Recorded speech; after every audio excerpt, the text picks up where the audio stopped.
Let's start with the first matchup in the AFC, where it looks like a decade ago. Of course, we're talking about the New England Patriots and the Denver Broncos.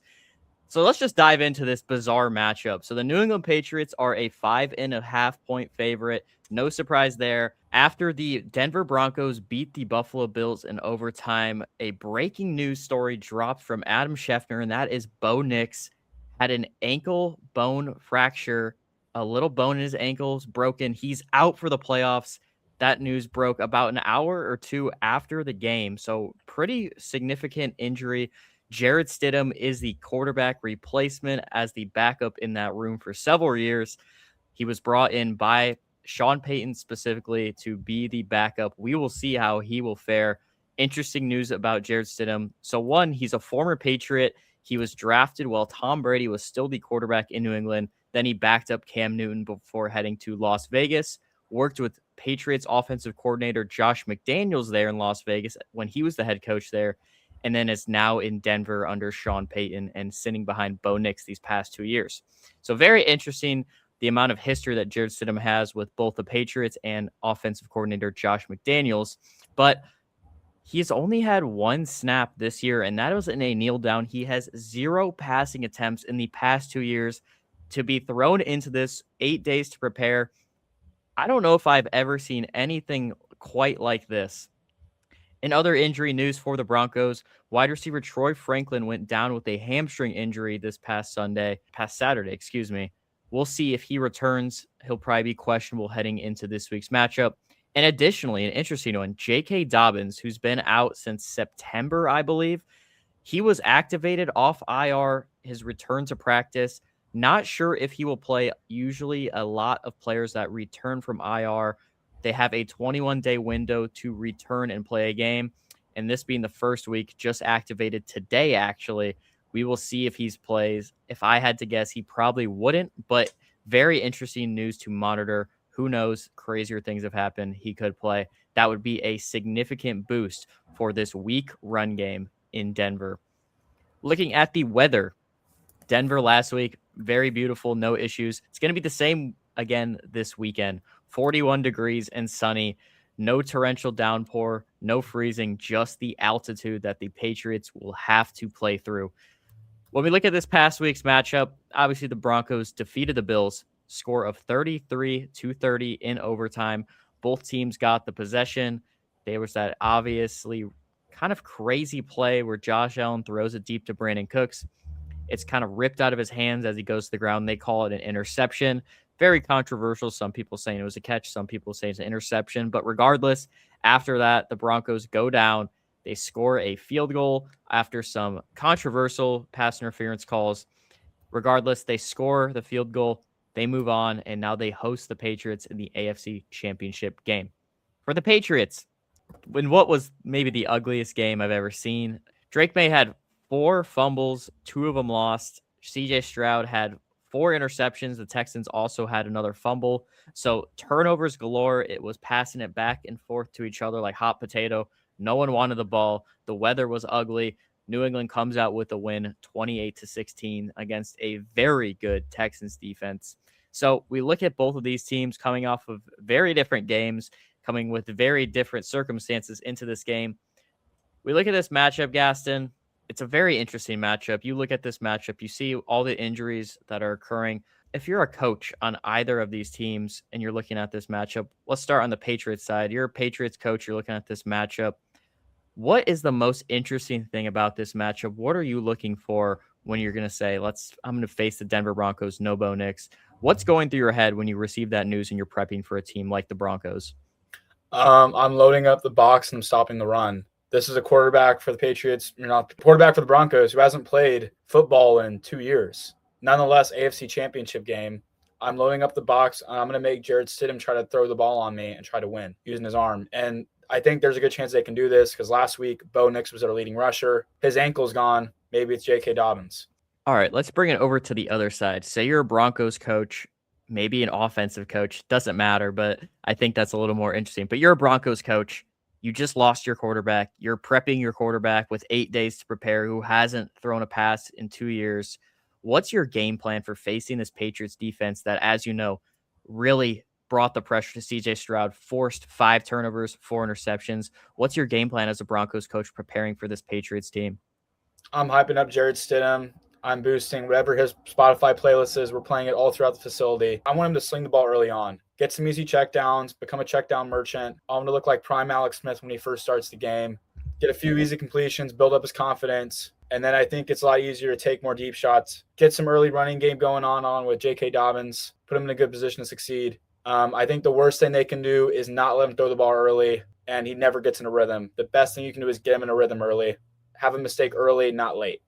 When looking at the run game, like you mentioned, I think this is very important for them, and I think it's going to be a key to victory. I'll get into that later, but you look at last week versus the Bills, RJ Harvey, their RB1 right now with J.K. Dobbins being injured. He only had 4 rushes for 20 yards. You look at Jaleel McLaughlin, their RB2, 6 rushes, 21 yards. So between their top running backs, we're talking about 10 rushes for 41 yards. That's not going to cut it against the Patriots. Bo Nix was their leading rusher with 29 rush yards, and that's on 12 attempts. Bo Nix, however, through the air, was averaging 10.7 yards per attempt on the number 1 passing defense in the league. They were airing out the ball. They won this through the passing game against the Bills, and they're not going to have that quarterback. That does not fare well for the Broncos. That is not a great game plan. They're not going to be able to replicate that against the Patriots. But in terms of defense, the Broncos are the number 2 total defense in the NFL. The Patriots, number 8. The Broncos rush defense, number 2 in the NFL, but they allowed 91 rush yards per game throughout the regular season. And against the Bills, 183. So almost, actually, double that. Look at the Patriots rush defense. They're number 6 in the NFL. They only allow 101 rush yards per game, and that's in the regular season. Over their first 2 playoff games, they only allowed 67.5 yards per game. So they're actually performing better.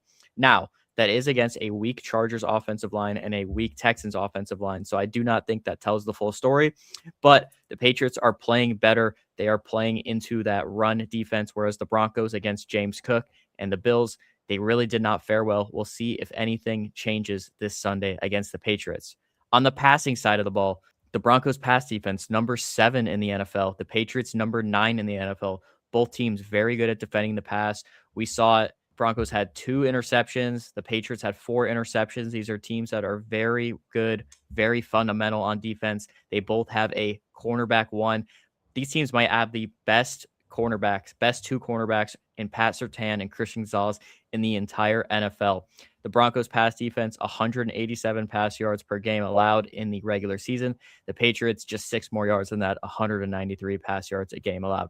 Again, you look at that, Jarrett Stidham, that does not fare well for him. So you look at this defense, both of them, both top 10 defenses, both top 10 in pass defense, both top 6 in rush defense. These are 2 teams. The over-under on this game, I think, is 40.5 or 41.5, just like it was with that Patriots game. The Broncos and the Patriots defenses are both very good, and now you have a backup quarterback in there. This is not supposed to be a high-scoring game.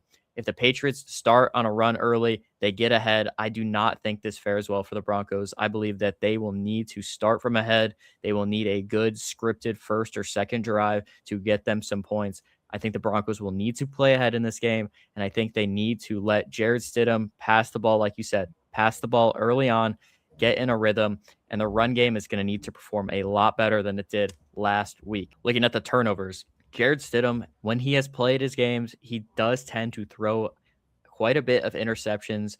And then for Drake May, he has been fumbling the ball way too much this postseason. He had 4 fumbles versus the Texans, 2 of them lost. He had a few more fumbles lost against the Chargers. So we look at this, turnovers are going to be a key to this matchup. And I think, again, for the Broncos, the turnovers, they're going to hurt a lot more with that offense. They can't run the ball well. They're not going to be able to burn the clock. So when I look at this and I see the Patriots and I see they face CJ Stroud, he was going ballistic with the turnovers. Justin Herbert looked like a deer in headlights, and now they're facing Jarrett Stidham.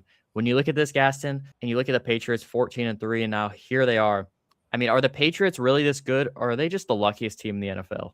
I don't think they're the luckiest team in the NFL. I think the luckiest team in the NFL is the Denver Broncos until now. I think for Jarrett Stidham, it's kind of a good and a bad thing that he hasn't played a lot. There's not a lot of film on him. Whereas a lot of those other guys, Herbert, Stroud, pocket passers, they've struggled to deal well with pressure. Jarrett Stidham's hard to evaluate. And I think that can work in his favor. I still think the Patriots are going to win this game, though. So when we talk about the history, I know Jarrett Stidham was on the Patriots, but the only coach that he has significant interactions with and has had some history is with his former head coach of the Raiders, now Patriots offensive coordinator Josh McDaniels. With him and their history working together, obviously they spent a drastic amount of time together with him being a quarterback in his system.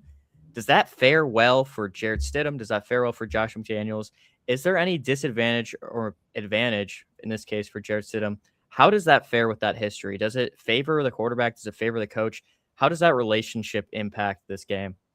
I don't think it really impacts it at all, actually. And the reason I say that is they haven't been together since 2023. And I think that's such a great amount of time. Jarrett Stidham's changed and progressed a lot as a player. And I also think it'd be one thing if there's a defensive coordinator or a defensive coach that was on those staffs when Stidham was in on the Raiders or on the Patriots. I think that would change. But for an offensive coordinator, I don't think that works as a disadvantage for Stidham. And I don't think Stidham's going to get upper hand knowledge on Josh McDaniels because it's been a while since he was coaching the Raiders. And when you're evaluating Stidham this week and he walks out in the field and he's playing, what can we expect from Jarrett Stidham against the Patriots? I think really conservative.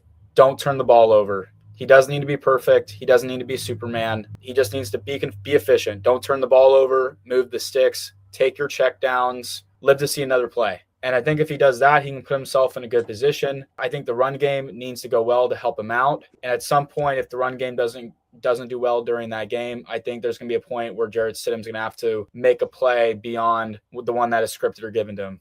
For the Broncos' key to victory, I'm going to say that the run game is going to have to be good. They're going to need to put up over 100 yards in the run game against a formidable rush defense in the Patriots' rush defense, and also time of possession.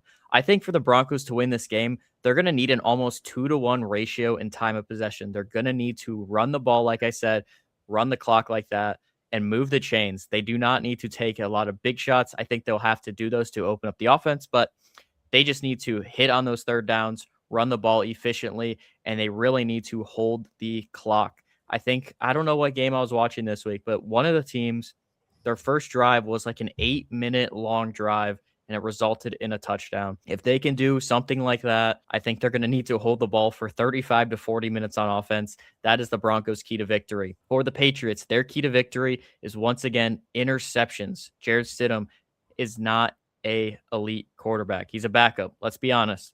And he has a history with interceptions. The last 2 weeks, they were picking off Herbert. They were drastically picking off CJ Stroud. They're going to need a few interceptions on the defensive side of the ball. And on the offensive side of the ball, it's going to be Drake May. It's not that hard for Drake May to outperform Jarrett Stidham. We all seen Drake May. He can be that great player, but he needs to limit his turnovers. He cannot have those against this team and give them any more opportunities with their weak offense. And he's just going to need to use his legs. Last week, the weather was a massive impact in how their offensive performed. And Drake May really did not have any design runs. He barely scrambled and ran. Drake May is going to need to extend plays with his legs, utilize that because this is a very good pass defense with a very, very, very good cornerback in Pat Surtain. If you enjoyed this, hit like, subscribe, and drop your conference championship takes in the comments. Appreciate you all for watching. We'll see you in the aftermath.